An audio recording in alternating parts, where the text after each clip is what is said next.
City India news Telugu. Hyderabad gun park వద్ద BJYM కార్యకర్తల ఆందోళనతో ఉద్రిక్తత నెలకొంది.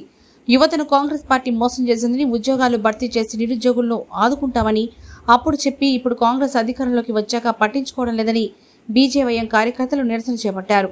జాబ్ క్యాలెండర్ అని చెప్పి మోసం చేశారని ప్లకార్డులతో నిరసన వ్యక్తం చేశారు.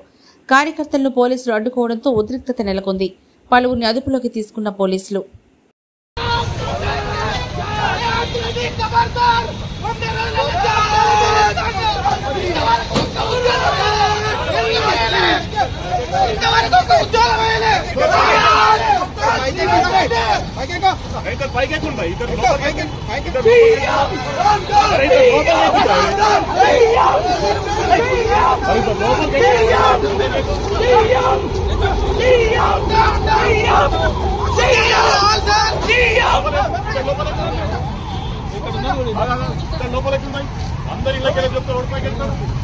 ప్రభుత్వం వచ్చిన తర్వాత 100 రోజుల్లో నిరుద్యోగులకి 4000 పదాల నిరుద్యోగ వృత్తి ఇస్తా ఉన్నారు.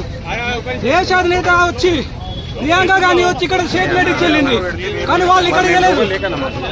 కాబట్టి కాంగ్రెస్ గవర్నమెంట్ హెచ్చరిక చేస్తున్నాం. నిరుద్యోగులకు వెంటనే నిరుద్యోగ వృత్తి ఇవ్వాలి, జాబ్ క్యాలెండర్ ఇవ్వాలి. ఉద్యోగ అవకాశాలు కల్పించకపోతే బీజేవైఎం తరఫున ఇదే హెచ్చరిక జారీ చేస్తున్నాం. ఈసారి అరెస్టులు ఉండవు, డైరెక్ట్ గా అసెంబ్లీ పుట్టడం జరుగుతుందని కూడా హెచ్చరిస్తాను.